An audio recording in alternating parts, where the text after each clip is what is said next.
Pero bago tayo magpatuloy ay pakilike ang ating video. Ganun din ang subscribe button, pati na rin ang bell icon para lagi kayong updated sa mga parating ko pang mga uploads.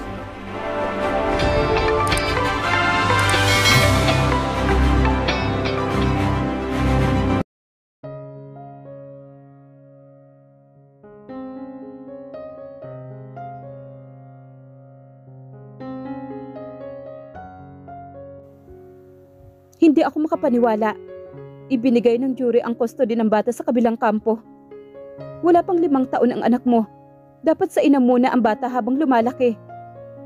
There is something off about the hearing. At isa pa, hindi dapat sa unang pagdinig nagbibigay ng order. Dapat dumadaan man lang sa 2 o 3 hearing before it will be finalized. Komento ng abogado ni Maxine tungkol sa napagdesisyonan ng korte. Lumalakad na sila papalabas. Kasama ni Maxine ang abogado nila. May magagawa pa ba ako, attorney? Hindi ko pwedeng ibigay na lang ang anak ko sa papa niya. Mapapabayaan lang siya sa puder nila. This is the first time na naka-encounter ako ng ganitong case. I will do my research about it. I will contact you soon kapag may nalaman akong panibago. Wika naman ng lawyer sa kanya. Sigurado ka na ba na ayaw mong ituloy ang kaso laban sa ex-husband mo? Tumango naman si Maxine. Okay, it's your decision. So I will drop the case na. Don't worry. Magtatanong ako sa mga kasama kong lawyer sa PAW. Tinapik ng abogado ang balikat ni Maxine. Saka siya nagpaalam. Ate tara na. Pagyayaya naman ni Giselle sa kapatid. Mauna na kayo sa sasakyan, Giselle. Papa, Marco, iihi lang ako ng mabilis. Matapos makapagpaalam ay muling pumasok sa building si Maxine. Ang totoo ay hindi naman siya iihi. Gusto lang niyang makita ulit ang anak. Gusto niyang mahawakan at makarga si Laura sa ngayon ay nasa lulahin nitong si Marichel. Nagpaikot-ikot si Maxine sa loob ng building. Hinahanap niya si Laura. Pasimpleng humihiling na sana ay makita muna ang anak bago siya ilayo sa kanya. Ang hindi niya alam ay tulog na ito at nasa kandungan ni Marichel sa loob ng kanilang sasakyan. Sa paghahanap may ibang nakita si Maxine. At the backyard of the court, naroroon si Luis at si Kaylin. Kasama ng 2 pang representative ng jury na nagdesisyong ibigay kay Luis ang custody nito kay Laura. Sabi ko na nga ba? Ani ni Maxine habang lumalakad siya papalapit sa dating asawa. Sige, mauna na ako. Pagpapaalam naman ng lalaking kunutsyaba ni Luis. Sandali lang. Bawiin mo ang sinabi mo. Sandali lang. Malakas na sigaw naman ni Maxine. Pilit na tinatawag ang nakalayo ng member ng jury. Tumigil ka na, Maxine. Tama lang na napunta sa akin si Laura. Bakit? Anong ipapakain mo sa kanya? May pera ka ba para sustentuhan ang bata sa kung anong gusto niya? Ako na ang bahala sa kanya. Kami na ang bahala sa kanya. Kaya huwag ka na maghahabol pa, Maxine. Mariing wika sa kanya ni Luis at pinagdiinan nito ang salitang kami. Pwede mo namang ilabas ang bata twice a week kung gusto mo. But her custody will be mine. Napakawalang hiya mo talaga, Luis. Ibalik mo sa akin ang anak ko. Siya na lang natitira sa akin. Bakit mo ba ako kailangang parusahan ng ganito? Pinagtutulak at pinagsusuntok ni Maxine ang dating asawa. Lumapit naman si Kaylin at hinila niya si Luis patungo sa likod niya. Na tila ba gustong protektahan ito ang dating asawa. Nakalimutan ni Kaylin ang guilt niya dahil para sa kanya, nakabawi na si Maxine at si Giselle sa kanya. Hinarap niya si Maxine. Tinitigan niya ito sa mga mata. Saka sinabing, "Stay away from my boyfriend. Wala ka ng karapatan sa kanya. And don't worry about Laura. Tutulungan ko si Luis na palakihin siya. Itatrato ko siya bilang tunay kong anak. Makialam ka sa buhay ni Laura, it's okay. But don't step back into our lives. Hanggang kay Laura ka na lang. Naiintindihan mo ba?" Nangingilid ang luha ni Maxine dahil sa sobrang galit. Halos hindi siya makapagsalita. Nakakuyom na lang ang kamay niya. Hindi nga niya napapansin na tila hindi siya makahinga. "Let's go, Han." Wika naman ni Kaylin at tinawakan niya ang kamay ni Luis Sumakay sila ng sasakyan at iniwan nila si Maxine na nakatayo lang doon. Parang napako na ang paa niya. Para siyang naistatwa doon na hindi gumagalaw. Nang makaalis ang sasakyan ng mga ito, noon lang pumatak ang luha ni Maxine. Halos hindi rin siya makahinga dahil nasa backyard, walang gaanong tao. Kaya kahit na umupo siya sa sahig at umiyak na malakas, ay walang lalapit sa kanya para i-comfort siya. Umiyak siya ng umiyak hanggang sa mapuntahan siya ni Giselle. 1 buong linggo ang lumipas matapos ang hearing. 1 buong linggo siyang walang buhay, walang kinakausap, halos walang kinakain. Gabi-gabi pa siyang umiiyak.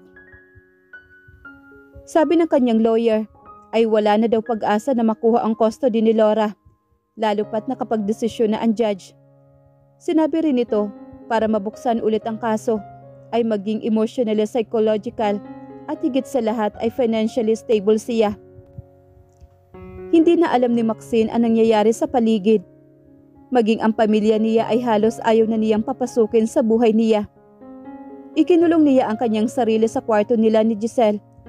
Doon tuloy natutulog ang kapatid sa sala. Pati ang petsa ay hindi na din alam ni Maxine o kung ano ang araw na ba ito. Pagsapit naman ng gabi ay dumating si Clarence na may dalang mga pagkain at prutas para sa pamilya ni Maxine, na halos second home na rin niya. Halos kapatid na rin ni Giselle si Clarence. Anak na rin ang turing sa kanya ni Eddie at ng yumaong si Loida. Nabalitaan ni Clarence na nagkukulong lang si Maxine sa maliit na kwartong iyon. Tuwing gabi rin siyang naririnig at nauulunigang umiiyak. Clarence have something to offer to Maxine at sana naman ay magawa niya makumbinsi ang kaibigan. Pakiramdam kasi ni Clarence ay siya ang dahilan kung bakit nagkandalitsa-litsa ang buhay ng kaibigan. He was the reason why Luis met her at siya rin ang rason kung papaano nakilala ni Luis ang kabit nitong si Kaylin.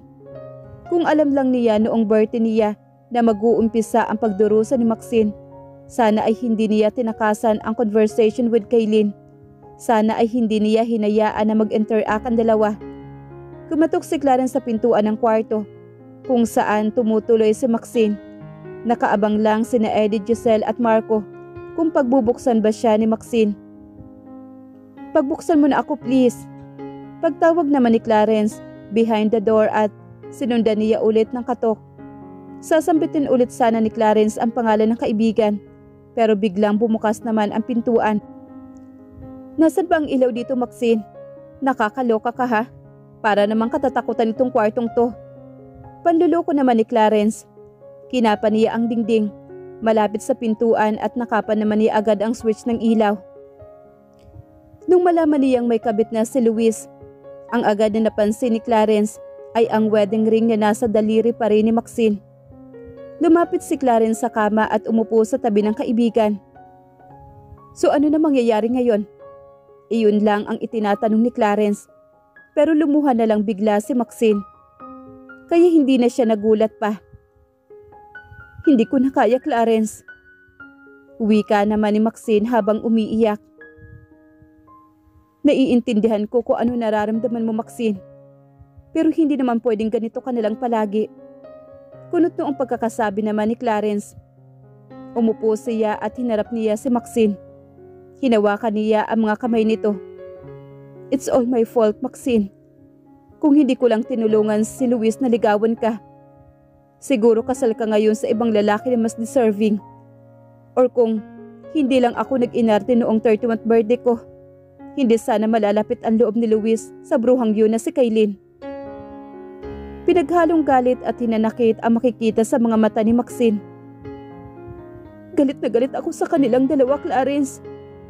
Gusto kong gumante. Gusto kong bawiin yung anak ko pero bakit ang hina-hina ko?" Paglalabas naman ni Maxine ng sama ng loob.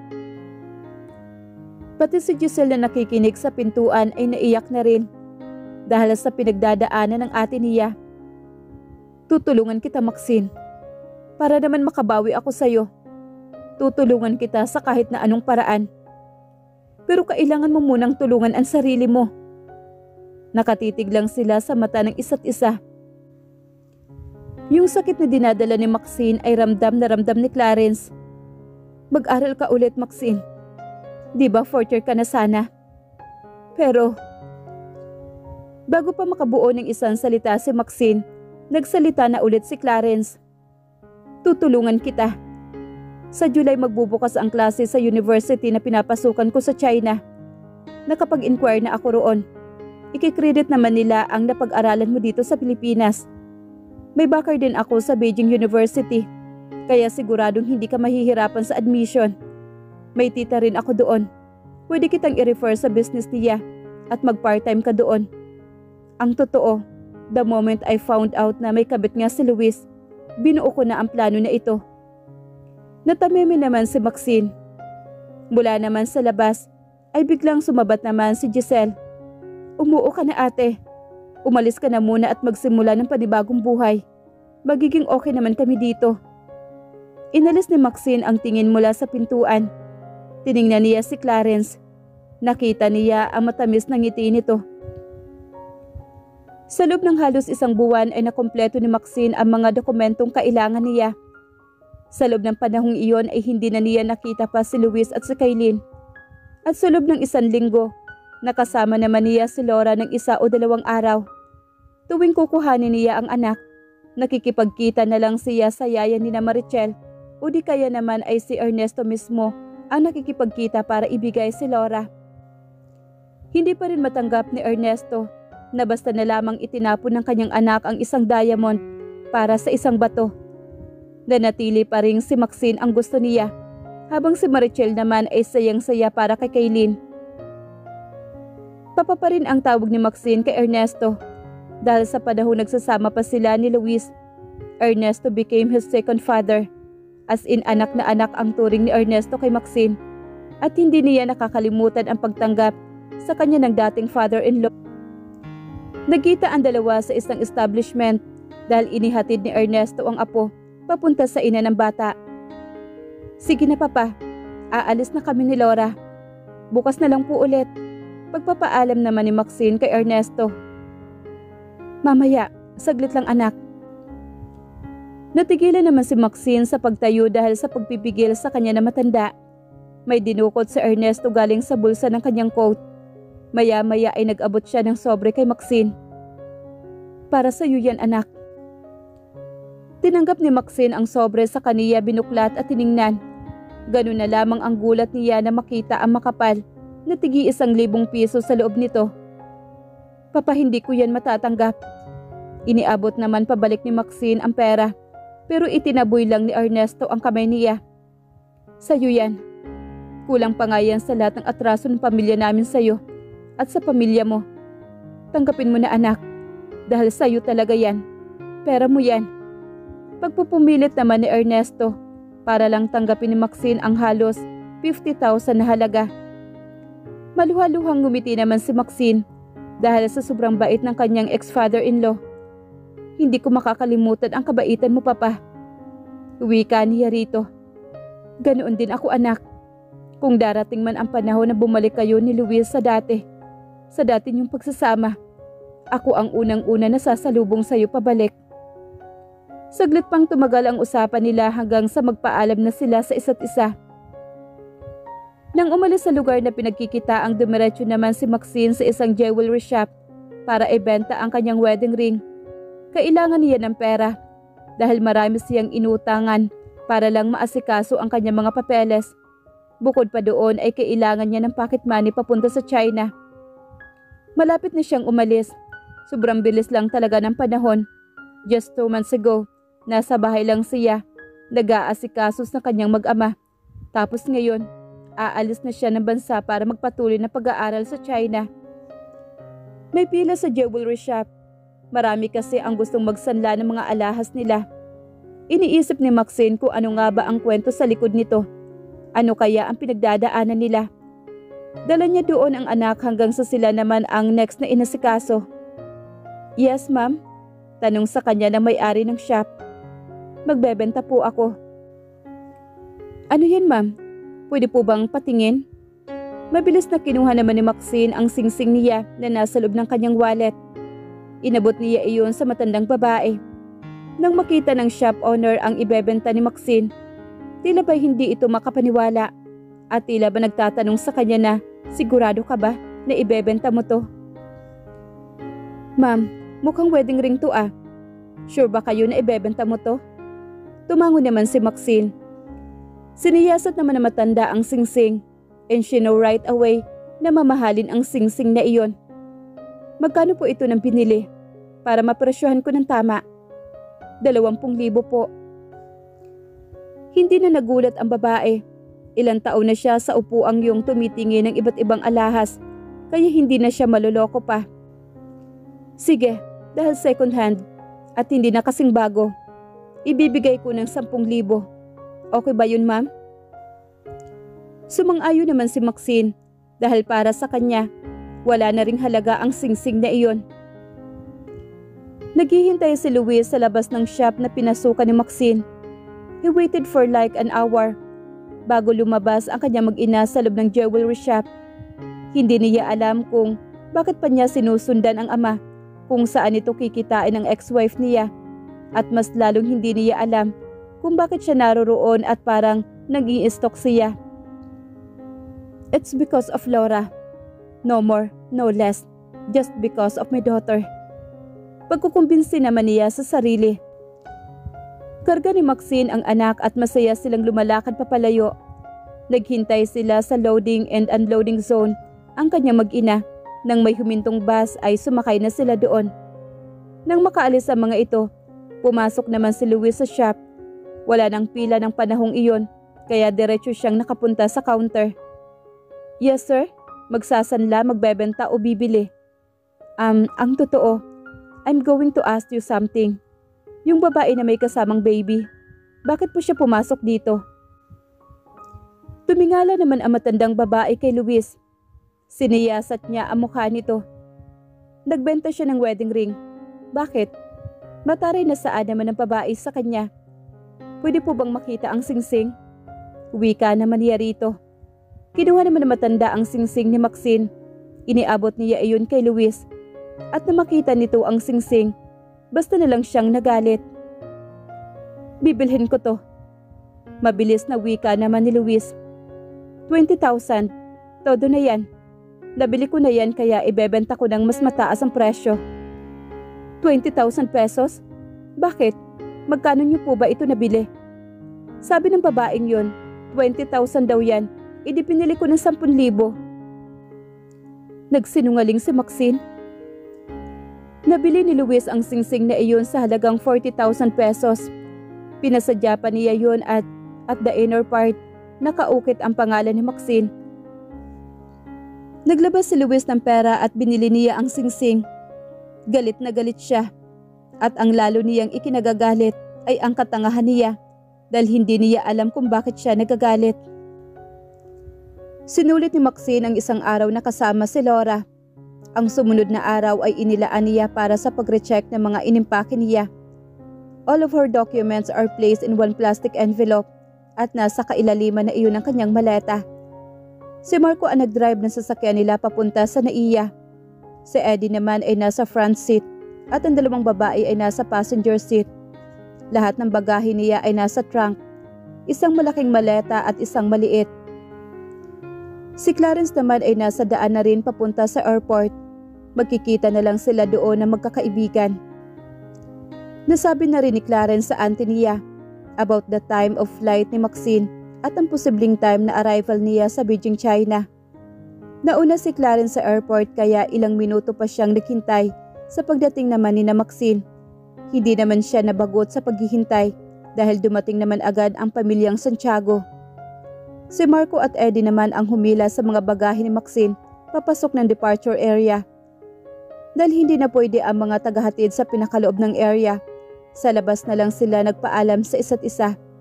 Umiiyak naman si Maxine habang nagpapaalam sa kanyang pamilya. Ikaw Marco, aalagaan mo si Papa at ang ate Giselle mo ha.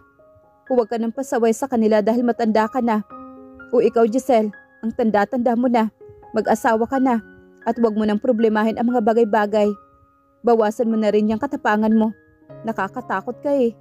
Natatawa pang sabi ni Maxine sa kanyang kapatid habang umiiyak siya. Pati naman si Giselle ay natatawang umiiyak din.